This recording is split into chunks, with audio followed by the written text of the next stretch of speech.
Más de 3.000 personas han acudido a los servicios de urgencias de la red de hospitales madrileños por conductas suicidas en lo que va de año.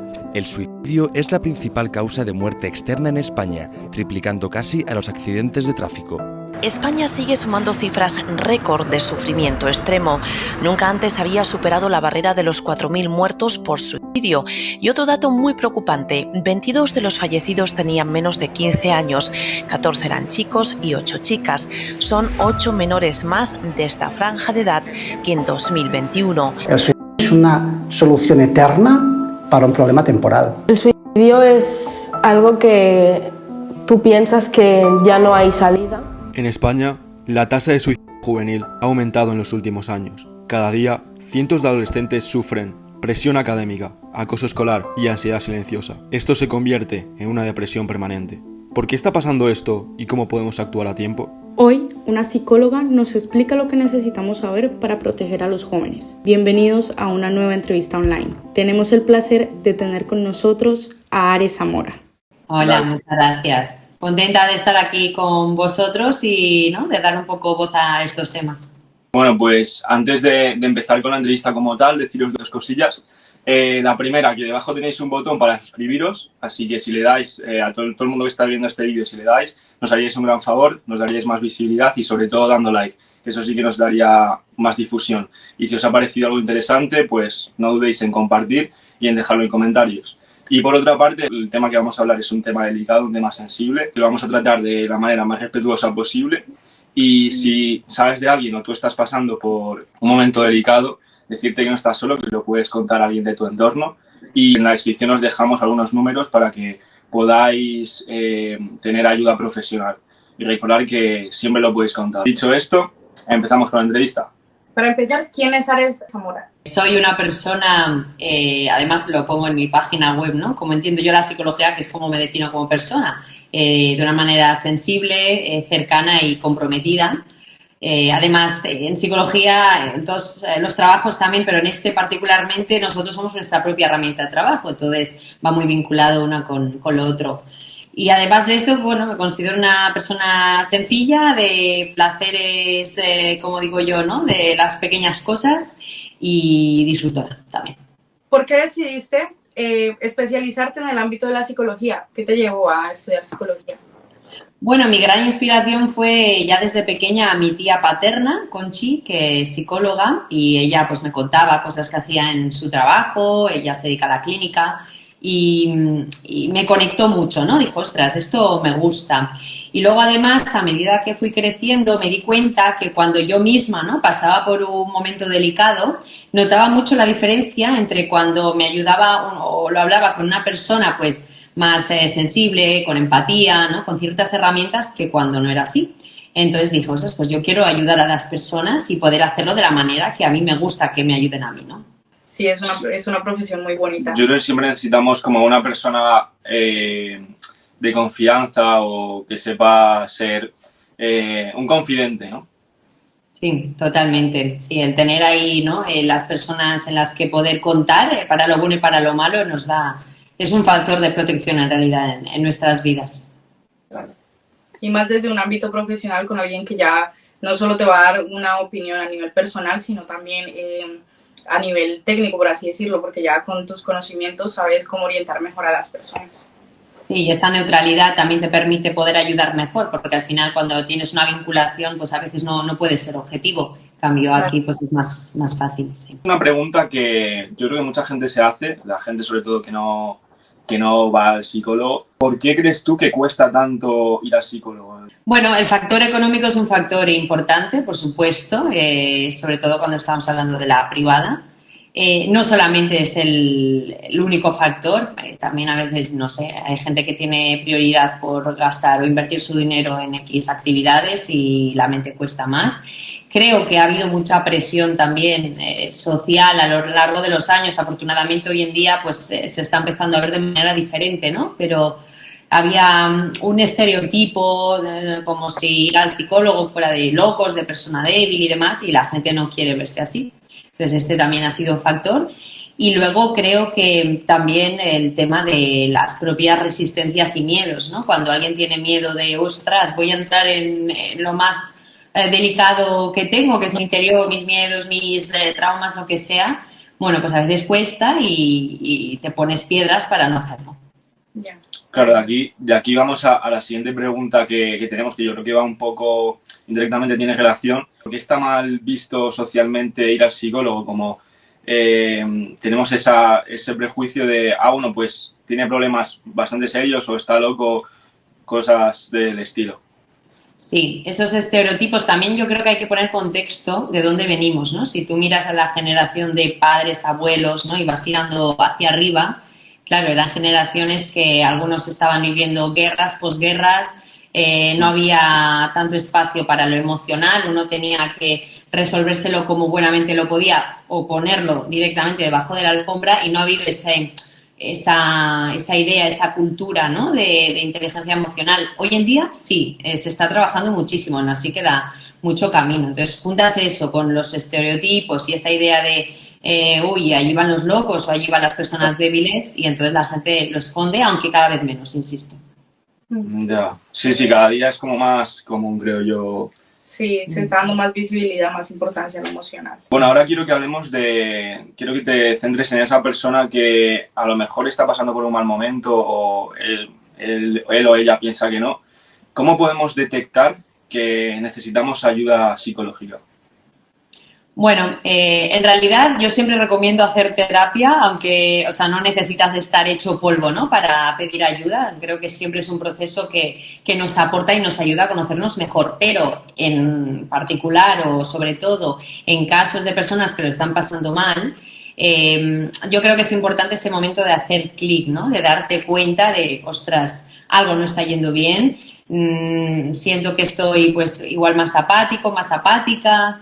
Siento un vacío, siento dudas, me siento perdida. Entonces, ¿para qué, no? Alargar ese sufrimiento pudiendo trabajarlo y poder acompañar toda esa parte, todo ese proceso. Entonces, claro, creo que pasa por esa parte de conexión contigo y de ser consciente, ¿no? De cómo estás. Bueno, hablando un poco de esto de alargar el sufrimiento y todo esto, mucha gente lo hace, ¿no? Y ahí es donde entra la palabra un poco depresión. ¿Qué es la depresión?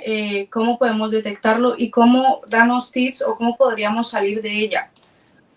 Autoayudarnos a salir un poco de la depresión, que es un tema que ahora en nuestra generación la verdad se está viendo muchísimo. Entonces, ¿cómo crees tú que podríamos detectarlo o saber qué es depresión? Porque a veces puede ser solamente tristeza o ansiedad, otro tipo de cosas. O sea, ¿cómo detectar específicamente este tema? Sí, yo creo que es un buen apunte este que haces, ¿no? De diferenciarlo con la tristeza, porque a veces coloquialmente decimos, ay, estoy deprimida o depresivo o lo que sea, y se dice coloquialmente, pero a la hora de los tecnicismos no es así. La tristeza es una emoción igual que cualquier otra, ¿no? Que aparece, cumple su función, luego se va, o sea, las emociones van cambiando, experimentamos muchísimas a lo largo de un día incluso, y la depresión sí que es un trastorno del estado de ánimo donde se caracteriza por un estado permanente, ¿no? Que, bueno, pues tenemos características como apatía, tristeza, desesperanza, falta de interés, dificultades por concentrarse, puedes dormir mal incluso o incluso tener más horas de sueño de lo habitual, ¿no? Por esas pocas ganas de salir de la cama. Pero debo decir que la depresión no siempre es, ¿no? Estos síntomas igual más claros que incluso vemos en las películas de fíjate, esta persona no quiere salir de la cama y eso es que está deprimida y punto. También podemos encontrar depresión en personas que tienen una vida activa, que van a su trabajo, que tienen su familia, que a priori no lo identificarías, pero internamente sí que están mal, sí que sienten ese vacío, esa desesperanza. Entonces, bueno, no caigamos en el sesgo este de solamente son este grupo de personas los que la padecen, sino que nos puede pasar a cualquiera de nosotros, independientemente de la edad, del género y de un montón de cosas. Los síntomas pueden ser muy diferentes, entonces a cada persona se le puede manifestar de una manera distinta. Lo importante es, ¿no?, el aprender a detectarlo y una vez ha detectado, respondiendo también a esta pregunta que hacías, poder identificar las causas, ¿no?, que te están llevando a esa depresión. Por eso el pedir ayuda es súper importante. O sea, cuando estamos hablando de una depresión, no es un me leo un libro y ya está, ¿no? Sino el pedir ayuda, pedir el apoyo también de las personas cercanas, tener muchísima paciencia porque no es algo fácil e incluso en los casos que lo requieran tomar medicación. Ahora que hablamos de esto, yo quería hacer un breve paréntesis. Has dicho que la depresión se puede sentir, bueno, se puede ver en diferentes casos, no solo el que está deprimido en su cama, ¿no? El que no quiere salir a hacer vida social, a estar fuera en la calle conociendo gente, y otros que están conociendo gente, tienen una vida activa, ¿no? De hecho, había una publicidad, no sé si la pudiste ver, que me acuerdo yo, que era 2 amigos que siempre quedaban a ver el fútbol en un estadio, ¿no? Y siempre quedaban todos los domingos. ¿Qué pasa? Que quedaban y había uno que siempre iba como que estaba así como malhumorado, estaba triste o no quería estar ahí, iba porque ya había quedado con su amigo, y el otro que estaba con ilusión de venga, tal, ¿qué te pasa? ¿Estás bien? No sé qué, siempre le invitaba a cosas, y llegaba a un partido de fútbol y eso era constante, ¿no? O sea, domingo tras domingo, y llegaba a un partido de fútbol y el amigo que siempre estaba activo, que siempre estaba queriendo ir a los partidos, ya no estaba, y el otro se sorprende. Y al final de la publicidad dice ayuda hasta los que crees que no lo necesitan, algo así. Sí, total, ¿no? A veces por miedo, por desconocimiento, por falta de apoyos, por un montón de razones se esconde. Y entonces cuanto más se esconde, más bola se hace, porque entonces no te pueden ayudar, no te pueden apoyar. Yo creo que ya desde pequeñitos, que esto se está haciendo mucho hoy en día, es importante el enseñar, ¿no? A entendernos, a conocernos, a poder identificar emociones, a tener una buena comunicación, ¿no? A crear vínculos de conexión, sobre todo con nuestras figuras de apego principales, porque entonces, ¿no? Luego cuando te encuentras en una situación así, pues no es lo mismo contar con esos apoyos, de poder exteriorizarlo, a tenerlo todo para ti, que entonces es una bola gigante. Este es un tema muy delicado, pero queremos tocarlo porque creo que es importante para la gente que lo está viendo. Tú, como psicóloga, ¿por qué crees que en estos últimos años hay tantos casos de suicidio? No me gusta decir esa palabra, de quitarse la vida. ¿Por qué crees que hay tantos casos? Bueno, hay, como siempre, ¿no? Múltiples factores, pero sí que creo que hay mucha soledad, ¿no? Hoy en día, con también las redes sociales, que también tienen cosas buenas, por supuestísimo, pero se crean presiones, igual está uno detrás de la pantalla o que tiene agregados no sé cuántos amigos, pero luego a la hora de la verdad se está muy solo, ¿no? Es uno de los factores.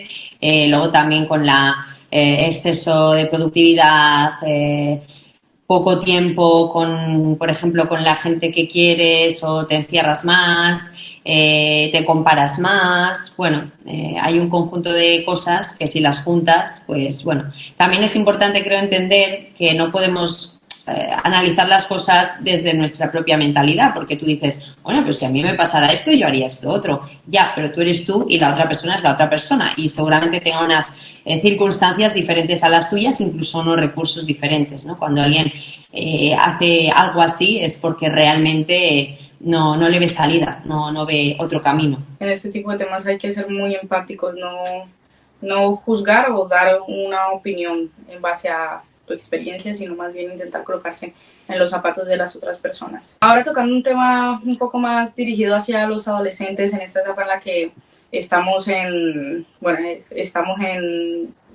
búsqueda de encontrarnos, están las emociones de arriba para abajo, como una ruleta rusa. Quisiéramos saber, actualmente, ¿cuál crees tú que es el estado de salud mental de los jóvenes?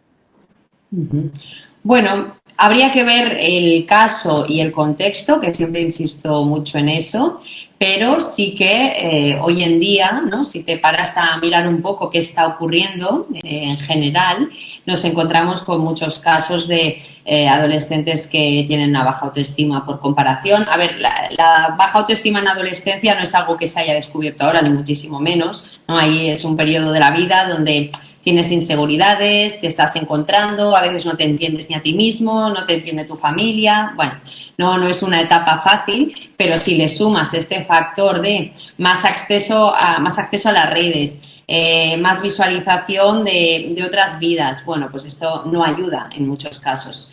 Entonces, pues eso, problemas de baja autoestima, de inseguridad, Luego, para mí también creo que se corre demasiado, ¿no? Ves a niños, a niñas, sobre todo niñas, desgraciadamente, que tienen una edad, no sé, que son niñas, ¿no? Y están, pues, ya con temas más propios de casi la adultez. Entonces, ahí se están quemando etapas y eso de ninguna manera uno puede estar bien de esta manera. Entonces, pues hay síntomas, bueno. Debido a todo esto, ¿por qué crees que muchos jóvenes no hablan de sus emociones? Bueno, yo creo que es precisamente por un lado, ¿no? Quizás no han tenido esa enseñanza, ese aprendizaje de entender cuáles son sus propias emociones. Por otro lado, quizás, ¿no?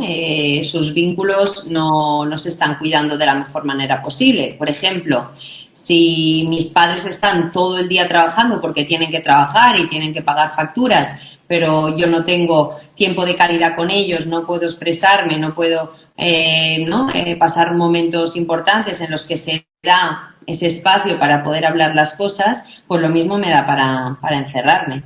Entonces, bueno, yo creo que crear esos momentos de calidad es importante, no estar tanto con las pantallas, sino también salir fuera, la vida real, ¿no? El poder establecer también conexiones con tus iguales, eso es importante.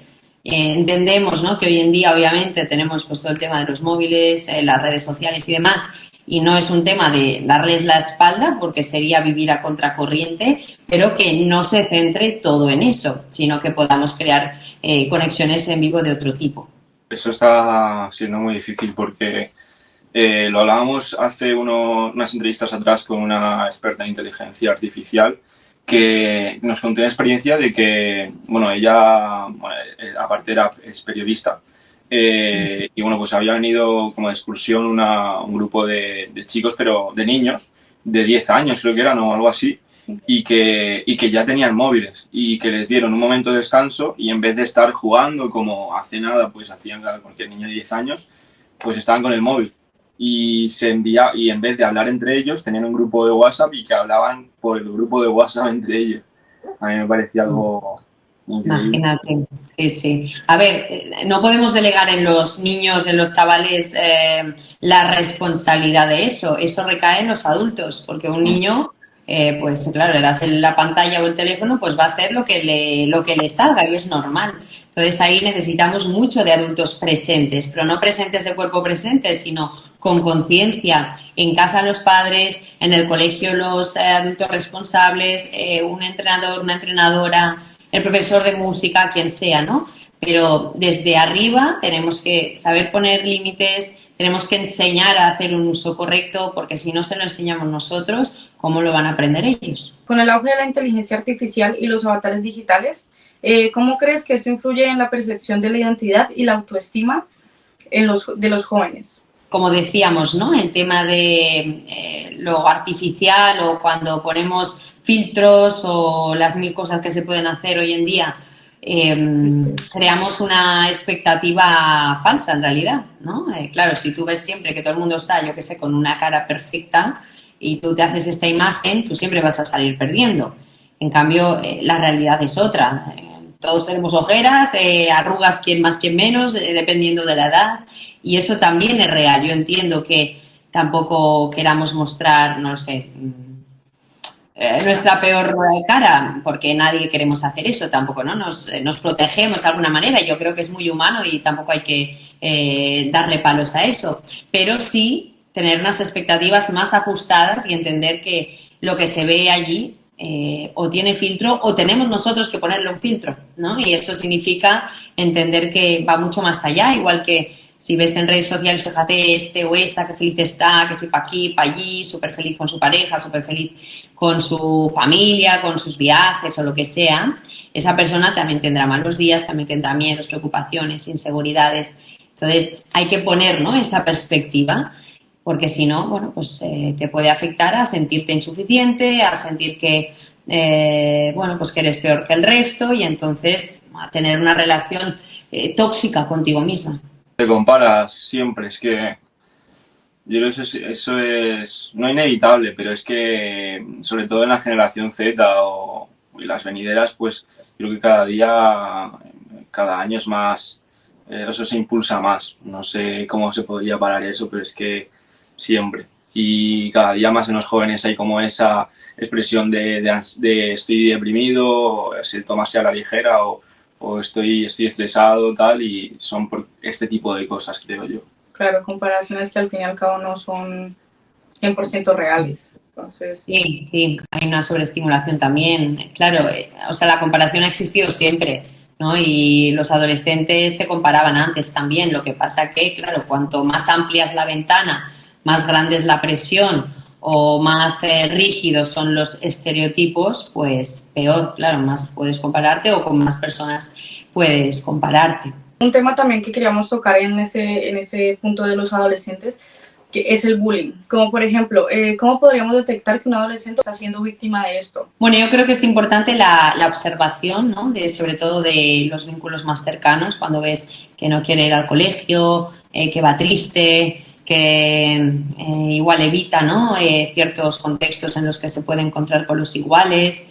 Es súper importante el poder preguntar, el poder detectarlo, el estar atentos también allí en el colegio, en el instituto, donde sea, ¿no? De qué está ocurriendo, porque se pasa francamente mal. Entonces, para mí es fundamental esa detección y en cuanto lo detectas, no juzgar, sino entender que para la persona tiene que estar siendo muy difícil, ¿no? Y ver de qué manera se puede acompañar ahí en ese proceso de solucionar toda esa situación.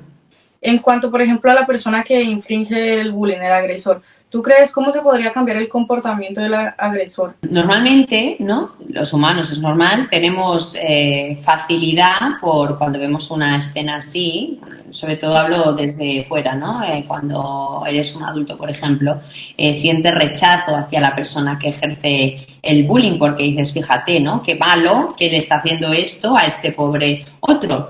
Lo que pasa es que tenemos que tener en cuenta que normalmente cuando alguien ejerce el bullying es una persona que no está bien y habría que mirar qué está pasando, por ejemplo, en su casa, ¿no?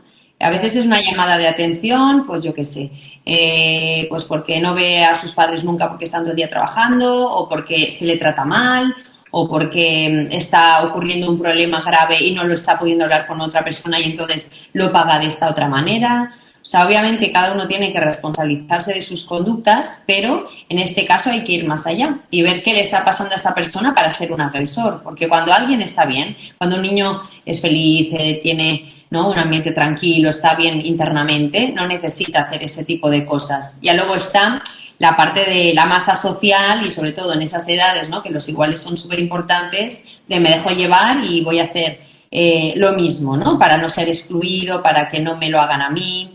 Entonces necesitamos mucha psicoeducación, detección y a unos adultos presentes. Claro, yo creo que eso es verdad. O sea, todo viene desde... No, yo creo que la mayoría viene desde una familia como desestructurada o un ambiente desestructurado y es como que se lo pagan todo con gente más débil a lo mejor que ellos, ¿no? Y lo descargan todos sus problemas en eso, en esa persona. A día de hoy pues hay muchos conflictos en pareja, tanto matrimonios como novios, etcétera. Y bueno, yo quiero que nos resuelvas una duda. ¿Por qué es más difícil a día de hoy encontrar el amor de tu vida o encontrar a una pareja con la que dures varios años? Uh-huh. A ver, yo sacaría, digamos, como dos repuntes de ahí, ¿no? Es decir, por un lado, digamos, una parte positiva, yo creo que hoy en día no tenemos tanto esa presión de si has elegido a alguien ya te tienes que quedar ahí, te siente bien o te siente mal, ¿no? Es decir, si algo no funciona, si alguien no te trata bien, si la cosa no funciona, pues no está tan mal visto ni muchísimo menos el salir de esta relación, ¿no? Como los abuelos, bisabuelos, incluso generación de padres, que era como, bueno, ya es que me he casado, pues me tengo que quedar y punto y se acaba. Entonces, esa parte la veo positiva porque nos permite evolucionar, ¿no?, y vivir la vida que queremos vivir. Por otro lado, creo también que, siguiendo con el tema de la sobreestimulación, hoy en día que también están todas esas aplicaciones de ligar y demás, ¿no? El mercado está encima de la mesa, entonces dices, bueno, pues ahora esto y luego pues si me canso pues otra cosa, que no tiene tanto que ver con el ámbito de la pareja, sino con la tolerancia a la frustración, el saber reparar, porque a veces no es una cuestión de cambio a uno por el otro, sino, oye, ¿qué puedo hacer yo para reparar? Los vínculos necesitan tiempo, implicación, dedicación, poner de nuestra parte, capacidad de autocrítica, capacidad de perdón, de pedir perdón, ¿no? Todo eso. Entonces, bueno, si no cuidamos esa parte, pues lo fácil es ir saltando de persona en persona. Aún así, aunque haya tanta sobreestimulación, las personas no dejamos de ser seres sociales, seres que necesitamos del vínculo, necesitamos del afecto. Entonces, en realidad, ¿no? Hay muchísima gente que sí que apuesta por ello.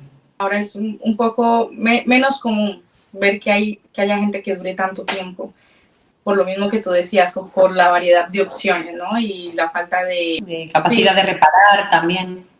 Sí, mucha gente quiere un poco lo fácil, ¿no? También por lo mismo que estamos hablando de las redes sociales y todo esto, de que la gente se piensa que solo es lo bonito, ¿no?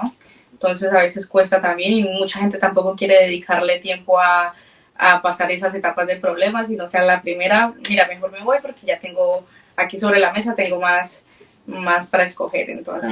Segundo plato. Sí. Sí, pero ¿no? Desde esa capacidad o falta de capacidad de frustración o de reparación, que es lo mismo, ¿no? Si el ordenador te va lento, ya te pones nervioso. Venga, tiene que ir rápido. Queremos el móvil a la máxima velocidad, el internet de no sé qué, no sé cuántos. Claro, pero las cosas luego no funcionan así, los vínculos no funcionan así. Y igualmente la persona que dice, bueno, pues paso de reparar esto, paso de tolerar esto, siguiente, esa persona bien internamente no está, porque al final eso te aísla, te hace conectar con la apatía, con la soledad, y no va de la mano de la salud mental. Bueno, ahora imagínate que la persona que nos está viendo está pasando por un momento delicado con su pareja, está, vamos a decirlo así, en la cuerda floja de la relación. ¿Cómo puede esa persona recuperar la confianza después de una crisis de pareja? Yo me preguntaría primero si están las dos partes implicadas o queriendo estar implicadas en esa recuperación de la confianza. Pues eso es muy importante. O sea, si solo está remando uno o una, olvídate. ¡Ey, atención! Nos hemos dado cuenta que más del 80% que ve nuestros vídeos no está suscrito. Así que tú, ¿qué esperas a seguirnos? Que no te cuesta nada y es solo darle a suscribirse y ya está. Lo puedes hacer desde tu móvil, desde tu tablet, ordenador o Smart TV, desde tu televisión. Y eso sería todo. A continuar con el vídeo. O sea, tienen que remar ambas partes, ¿no? Luego creo que es importante también la comunicación, la capacidad de autocrítica, ¿no? Y la empatía, ¿no? El poder entender desde qué lugar actúa el otro. Desde esa autocrítica también veo qué parte mía ha podido influir, ¿no? Ahí. Y con ese esfuerzo y ese compromiso por parte de ambas partes, ¿no? Pues entonces el reparar y construir de nuevo con mucha paciencia, porque esto no es, ¡pam!, ya está, solucionado, ¿no? Esto es como cuando, no sé, se te rompe un jarrón, tienes que pegar las partes, pues no va a quedar igual. Puede quedar bonito, pero igual no va a quedar. ¿Qué claves crees tú que nos puedes dar para aquellas parejas que quieran mejorar su relación? Bueno, por un lado diría que es importante tener en cuenta que la persona que tienes al lado, por mucho que te quiera, por mucho que la quieras, esto es como una planta, ¿no? Tú tienes un jardín precioso, a la que lo dejas de regar, ese jardín se va a marchitar, esas plantas se van a secar y no van a estar bonitas. Entonces, no des por hecho que va a estar ahí sí o sí, tienes que cuidarlo. Y para cuidar, pues hay que estar atento, hay que tener en cuenta a la otra persona, ¿no? Que al final con la rutina, pues uno va mucho a lo suyo y a veces se olvida, ¿no?, de la persona que tienes al lado, de preguntarle cómo estás, a veces ya no solamente de preguntar, sino de observar, ¿no? ¿Cómo está la otra persona? Preguntarle, interesarte.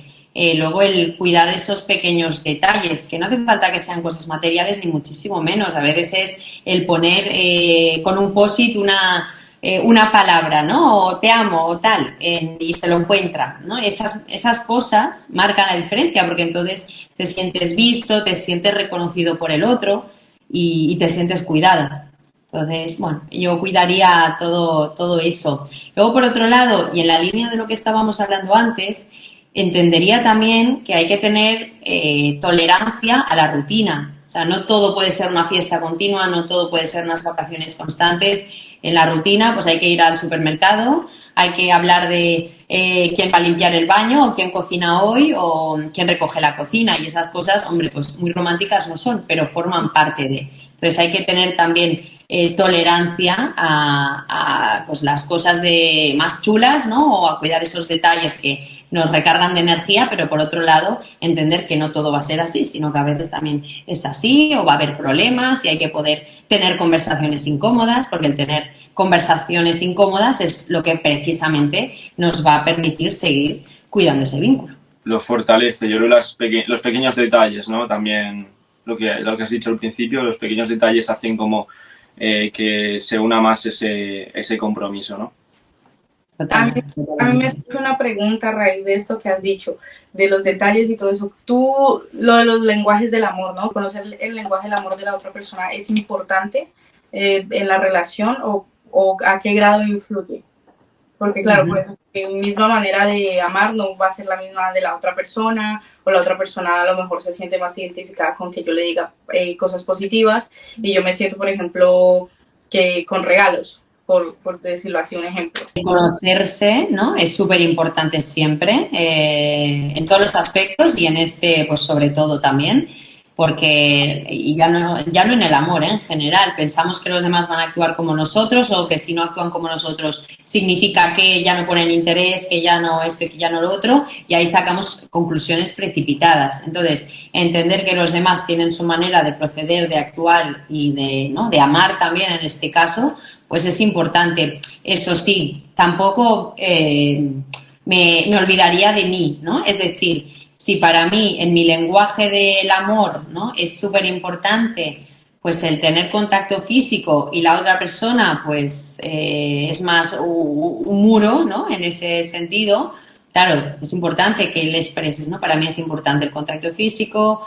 Si la otra persona puede poner de su parte, porque al final eso se puede aprender y eso es lo bonito, ¿no? Que podemos evolucionar, podemos, aunque tengamos un modelo aprendido, podemos aprender nuevos modelos, ampliar nuestro abanico. Si la otra persona quiere poner de su parte y podéis construir, fenomenal. Si la otra persona te dice, mira, yo de aquí no voy a salir, esto es lo que hay y punto y se acabó, entonces la pelota pasa otra vez a tu tejado, ¿no? Y yo puedo estar con alguien que no tiene esta parte que es tan y tan importante para mí, bueno, pues eso también es conocerse. En los conflictos del trabajo, por ejemplo, ¿qué es el moving? El moving, digamos, es el bullying de los adultos, para entendernos de alguna manera. ¿No? En el trabajo, en un contexto de adultos, pues también existe lo mismo que ocurre en los colegios, ¿no? Te hacen el vacío, te pueden criticar, puedes sentir que eres ignorado, que eres criticado, que te hacen la vida imposible, que te fastidian y al final es igual. Esto afecta tanto a adultos como a niños, lo que pasa que dependerá de los recursos que tengamos cada uno, pues un adulto a priori igual puede salir mejor de ahí. Igualmente es una situación dolorosa, difícil y en el que uno se puede bloquear estando ahí. ¿Qué consejos le darías a alguien que quiere cambiar de trabajo por su salud mental, pero siente miedo o culpa, por ejemplo? Bueno, primero de todo, normalizaría y validaría esas emociones que estás sintiendo, ¿no? Porque al final las emociones nos dan muchísima información y si las sentimos es por algo, entonces no tenemos que juzgarnos por sentir eso, sino entender, ¿no?, por qué estamos sintiendo eso. Entonces, primero de todo, pues eso, me validaría o entendería el que esa persona esté sintiendo eso, miedo, culpa, lo que sea, pues tendrá su razón de ser. Es normal tener miedo. Al final, todo cambio, toda incertidumbre, todo aquello que es nuevo para nosotros, pues nos genera esa emoción. Esa emoción no deja de decirnos el cuidado, vete con precaución, ¿no? Es antes de tirarte a una piscina, asegúrate de que tiene al menos agua, ¿no? Un poquito. Bueno, pues nos permite ir pues con esa conciencia y no como pollo sin cabeza. La culpa, bueno, pues si te estás atribuyendo la responsabilidad de que otros te traten mal, pues hay que revisar ese diálogo interno, porque quizás no está siendo útil para ti, ni está siendo, ¿no?, justo. Que sientas también liberación al pensar que eso se va a terminar, pues también, o sea, al final puede haber un abanico gigante, ¿no?, de emociones. También es cierto que No decidir ya es decidir. Si tú decides quedarte en esa situación, en realidad estás tomando una decisión. Si decides irte, pues también estás tomando una decisión. En toda decisión te la juegas, tiene sus pros y contras, ganas, pierdes, pero al final hay que hacer, ¿no?, ese balance y ver qué te está pesando más de las dos partes. Yo creo que esto del moving se le está dando poca importancia y visibilidad. Sí. Poca visibilidad se está dando al bullying, que el bullying es muy importante también, el hecho de detectarlo y todo. Pero el moving yo creo que también. ¿Cómo dialogarías con una persona que sea tu superior o tu compañero, pero más si es tu superior, tu jefe, por ejemplo, que siempre te está gritando todos los días, que se comporta de una manera muy mala contigo, que todo recae sobre ti? Y a los demás, por ejemplo, no. ¿Cómo tú dialogarías con esa persona? Porque yo creo que sería muy difícil, ¿no? Claro, porque al fin y al cabo estás en una posición inferior. Entonces arriesgas todo, a lo mejor hablando con esa persona, porque puede ser positivo o negativo, puede empeorar la situación. Sí, jerárquicamente, como acabas de decir, hay una gran diferencia, ¿no? Entonces ya no partimos de una base de igual a igual. Si es una persona que creo que es razonable, ¿no?, y que quizás no se está dando cuenta del todo de la situación, sí que intentaría hablar, ¿no?, con ese superior, esa superiora, expresando, ¿no?, el cómo me siento, cómo percibo la situación. Igual, ¿no?, si esa persona no se estaba dando cuenta y dice, ay, pues sí, es verdad, tiene razón, perdona, no es justo ese trato. Eso en líderes razonables. Cuando es un líder que no es razonable y no va a mejorar la situación el hablarlo, ahí la pelota está otra vez en tu tejado y pues quizás es interesante que puedas ir mirando otros trabajos, porque al final la salud mental te va a afectar estando ahí sí o sí. Puedes intentar tomar distancia internamente, puedes repetirte mucho de que esto no habla de ti, sino que habla de la persona que lo está haciendo, ¿no? No es culpa tuya, no es algo tuyo.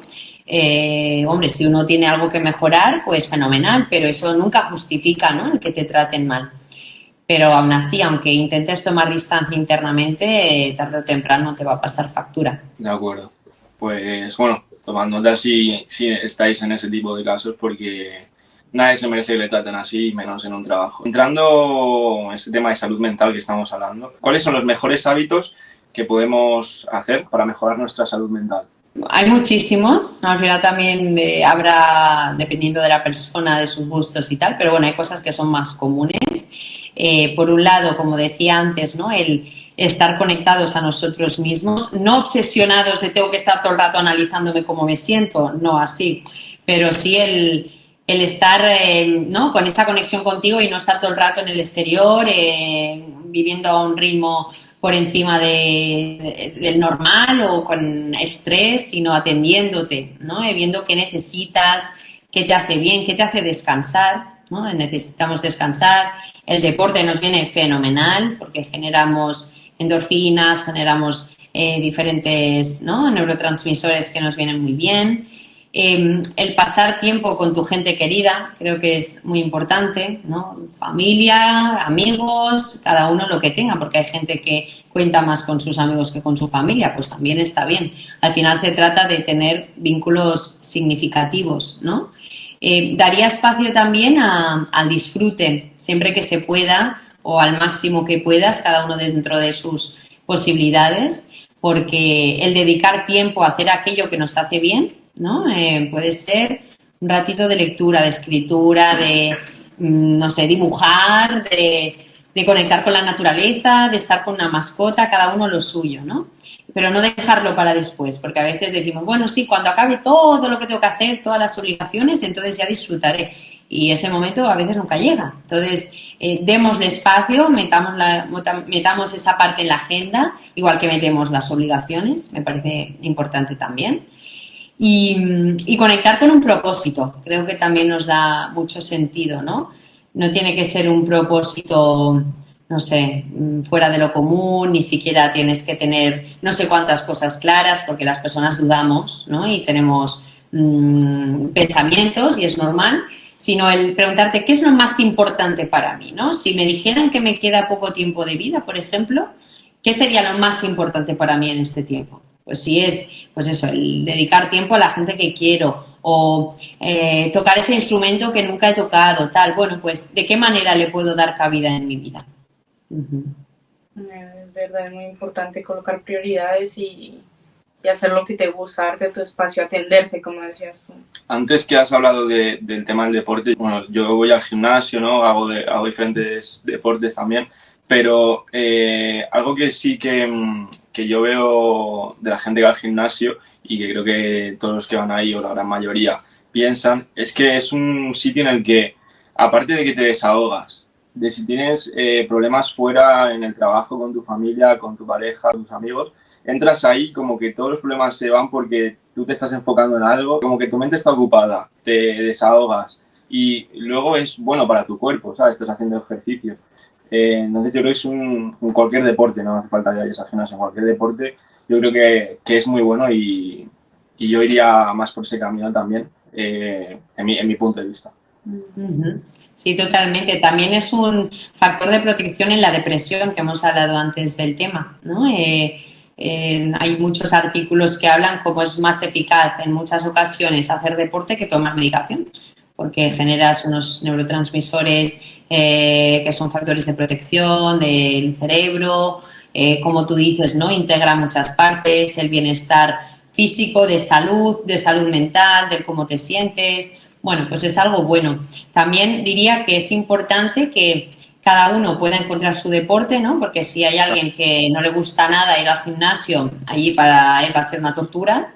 En cambio, quizás, no sé, descubres otro tipo de deporte, bailar, el pádel, el fútbol, la natación, lo que sea, ¿no? Y dices, pues mira, eso conecta mucho más conmigo, pues genial, ¿no? Cada uno tiene que encontrar el suyo.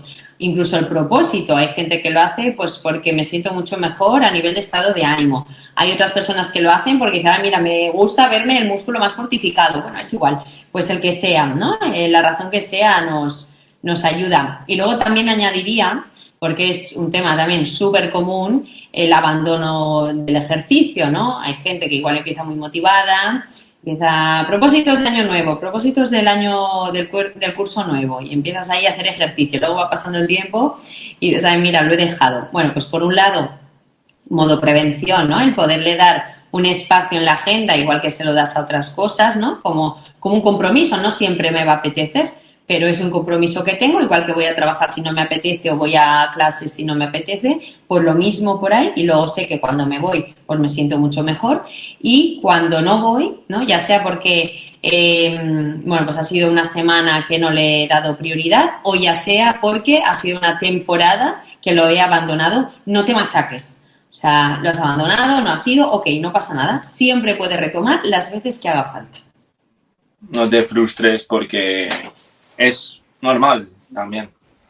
No todo el mundo tenemos, yo me incluyo, no todo el mundo tenemos esa disciplina o algún día me puede apetecer más, otro menos, pero bueno, no te frustres, no te vengas abajo. Y no te juzgues también. Ahora quiero que nos cuentes algún caso del que te sientas orgullosa por cómo ha ido evolucionando desde el primer día que viste a ese paciente hasta el día de hoy. Diría un montón de casos en realidad. Estoy muy orgullosa yo de mis pacientes. O sea, al final lo resumiría en, ¿no? Son personas, las personas que se implican, que trabajan, que apuestan por su salud mental, que afrontan miedos, ¿no? Pues llegan de una manera el primer día, pero desde ese vínculo que es súper, súper importante, o sea, sin vínculo no avanzas la terapia, da igual que tengas todas las técnicas buenísimas. Entonces, desde el vínculo, desde crear un espacio seguro, de no juicio, donde se puede hablar de todo, ¿no? Incluso de de la propia responsabilidad, de qué cosas tuyas te están boicoteando. Bueno, desde ahí, esa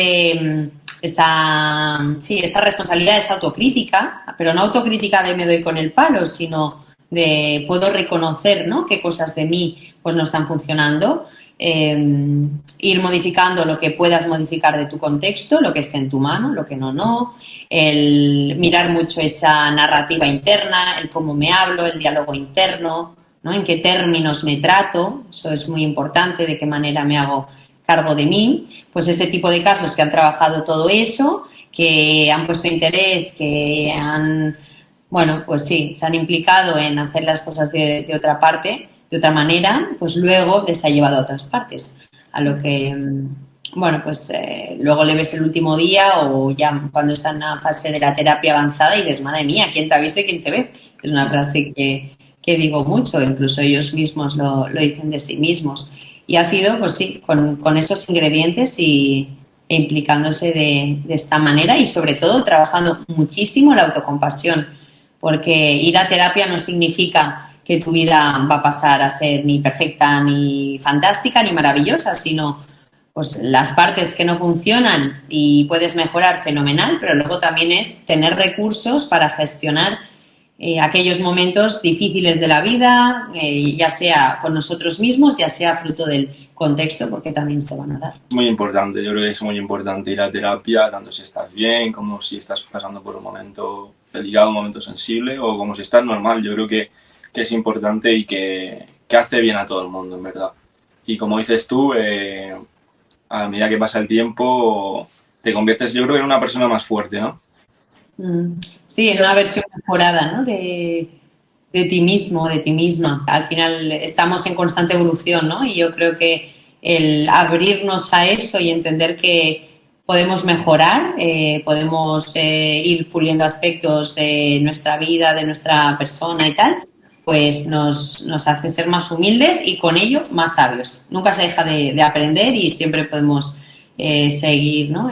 Aprendiendo de los demás, aprendiendo de nosotros mismos y está bien. Y además, ¿no? Como decías, que a veces esperamos a estar fatal, ¿no? Para ir a terapia, que lo entiendo también. Cuando estamos bien es un momento muy interesante para trabajarnos porque entonces, bueno, pues partes de una situación más estable. Entonces, bueno, pues eso también te puede llevar a puntos que igual estando peor, pues no podrías llegar en ese momento. Ahora que tocas ese tema, quiero hacer una nota.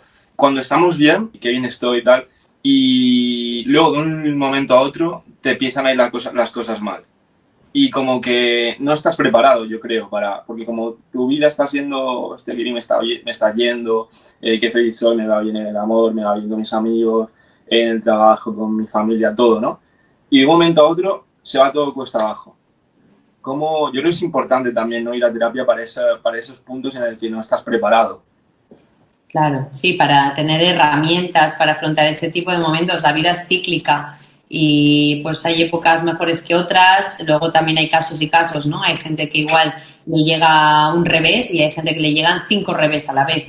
Y además, ¿no? A cosas duras, cosas difíciles. El azar, las circunstancias, un montón de cosas, pues también entran ahí en juego. Y poder tener pues tu mochilita de herramientas, tu mochilita de cosas recursos que te ayudan en esos momentos a gestionarlo o a veces es a acompañar ese sentir que tú tienes, porque no siempre depende de todo de uno mismo. A veces estás en una situación de incertidumbre que no está en tu mano y el poder tolerar ese malestar, esa ansiedad, bueno, pues forma parte, ¿no? De los recursos de esos momentos. Entonces, yo creo que es interesante lo que comentas, de poder ir, bueno, pues creando la mochila de recursos que es infinita y que siempre se pueden ir añadiendo nuevos para poder tolerar pues esos momentos en los que la vida no es tan amable.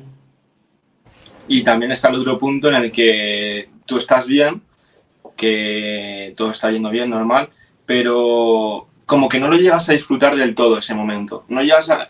No sé, a mí me ha pasado que no llego a disfrutar del todo ese momento porque digo, en algún momento esto va a bajar, esto se va a ir a pico, o sea, no siempre vas a estar así, ¿no? Siempre es así la vida, como dices tú, altibajos. Yo a veces me he puesto a pensar, hostia, qué bien está yendo, tal, pero nunca lo he llegado a disfrutar porque digo, en algún momento se va a ir para abajo. Esperando lo malo, sí. No sé qué consejos puedes dar sobre eso, porque es algo que creo que todo el mundo le pasa. Bueno, así a priori, ¿no? Habría que ver, ¿no? Lo mismo, yo que sé, es algo que has aprendido, que lo has imitado de alguien, no sé cómo se debía gestionar eso en tu casa, por ejemplo, para que también le puedas dar una vuelta, pero sobre todo pondría hincapié en el boicot ese, ¿no? Que se hace en ese tipo de momentos, fruto de que es normal, es muy humano. Tienes miedo, está yendo todo tan bien que tienes miedo a que empiece a ir mal y entonces sin querer boicoteas esa situación. Entonces, por un lado, intentaría darle una lectura a eso, ¿no? Y es que qué bien estoy, ¿no? O cuánto de importante es esto que me está pasando, que tengo tanto miedo de perderlo, ¿no? Una connotación más útil de ese sentir, en vez de, fíjate, me estoy poniendo la zancadilla en esta situación. Bueno, es que significa que estoy tan a gusto, ¿no? Que me da miedo perderlo y le doy una connotación.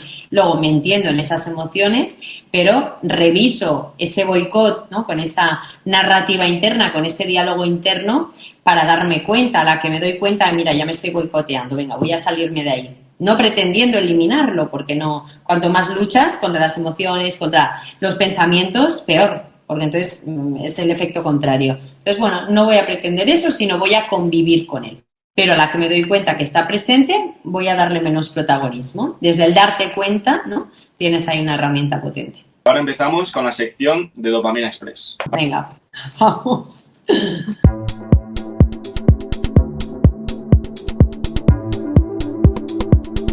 Primera pregunta, ¿café o té? Té. Vale. Una palabra que te describa. Vital. Emoji que más utilices. La carita del revés está que sonríe. ¿Peli o serie favorita? Estoy viendo Sexo en Nueva York ahora. Este es increíble porque la anterior entrevista también fue su película, su serie favorita esa. Era Sexo en Nueva York. Es que es muy buena. Sí, sí. Una manía que tengas. Darle demasiadas vueltas a las cosas. Si no fueras psicóloga, ¿qué serías? Decoradora. Lugar favorito para despejarte. Cerca del mar. Y último, un libro que recomendarías a todo el mundo. Pues hay uno, ¿cómo era? Los 10 mandamientos para una vida plena. Pues estas han sido las preguntas. Pues muy bien, muy divertido. Nosotros siempre dejamos que la anterior entrevista nos deje una pregunta para el siguiente entrevistado o la siguiente entrevistada. La pregunta que nos hizo Patricia Carrasco, que es una experta en marketing digital, fue la siguiente. Si tuvieras que dejar un mensaje de aquí a 100 años, ¿qué mensaje dejarías? Vale, interesante. ¿Qué mensaje dejaría? Que estén conectados a las cosas realmente importantes, que el tiempo vuela, o sea, el tiempo no vuelve y al final, como tenemos esta oportunidad, que es la vida, pues que intentemos ser buenas personas y aprovecharla de la manera que a nosotros nos apetezca sin hacer el mal, porque al final es un regalo y hay que poder aprovecharlo. Y bueno, lo mismo te decimos, ¿qué pregunta dejarías para el próximo invitado? No sabemos quién puede ser, cuál es su sector, así que puede ser de manera general. Pues, ¿qué cosas le hacen sentir vivo? Me gusta. ¿Qué cosas le hacen sentir vivo? ¿Qué cosas le hacen? Vale. Genial. Me gusta. Vale. Bueno, pues ya vamos finalizando, entonces ya tenemos las dos últimas preguntas. Y la siguiente pregunta es, ¿cuál es tu mayor sueño? Pues mira, mi mayor sueño, a ver si algún día lo hago o no, es publicar, no sé, algún libro, algún escrito, porque a mí me encanta escribir, amo escribir. He dicho que sería decoradora, pero lo mismo sería periodista, que no sé. Pero bueno, me gusta escribir desde el sentir, ¿no? Desde mi interior, desde la libertad. Y tengo muchísimas cosas escritas, pero bueno, están ahí, nunca les acabo de dar forma, no acaban de salir, no les dedico el tiempo para que salgan y se conviertan en algo más, pues lo mismo algún día lo hago, quién sabe. Bueno, esperemos que dentro de poco podamos ver algún libro y que ponga escrito por Ares Zamora. Seguro que Pues sí. Bueno, y la última pregunta, yo creo que es la más importante porque va dedicado a la generación Z. Un mensaje, el mejor o el mayor mensaje que podrías dejar a la generación Z. Bueno, pues le diría que son maravillosos, porque a veces se juzga mucho, ¿no? Estos jóvenes de hoy en día, que no sé qué, que no sé cuántos, que no tienen valores. Bueno, pues que son maravillosos, que tienen más valores de los que mucha gente cree. Que apostaría también, como decía, por una vida con sentido, sobre todo con vínculos significativos, que cultiven mucho esa parte y que si necesitan ayuda que la pidan, que no pasa absolutamente nada y que disfruten todo lo que puedan también y que la vida tiene muchos colores y está bien, ¿no? Está bien así, simplemente hay que poder navegarla siempre que se pueda en buena compañía de tu gente importante y que sí, que den espacio a aquello que aman, que al final es lo que nos hace sentir vivos. Pues hasta aquí la entrevista, decirte que muchas gracias por darnos esta entrevista, por ser amable con nosotros desde el primer momento, que dice mucho de ti como persona. Darte las gracias por la labor que haces, que es muy importante, creo que para todos, el hecho de tener a alguien al que contar nuestras cosas. Y nada, bueno, de darte las gracias. Darte las gracias por dedicarnos un espacio de tu tiempo, por aceptar esta entrevista y por darnos tan buenos consejos. Teníamos muchas ganas de hacer una entrevista con alguien como tú y que nos diera un punto de vista tanto empático como práctico. Entonces está perfecto, genial y que nos encanta, que sabemos que esa entrevista le va a encantar a mucha gente. Si quieres dejar tus redes sociales, decir tus redes sociales o alguna página web. Vale, pues mira, mis redes sociales, Ares_psicóloga, que creo que me llamo así en todas, porque estoy en todas. Y mi web es arespsicóloga.com. De acuerdo. Vale, pues ya saben dónde encontrar una psicóloga por si quieren hablar o necesitan resolver algunas dudas. Ares está disponible. Y recordad que en la descripción dejamos todo el tema que hemos hablado al principio de teléfonos al que poder acudir con ayuda profesional. Así que nada, muchísimas gracias, Ares. Muchísimas gracias. A vosotros por darle voz a estos temas. Hasta luego, gracias.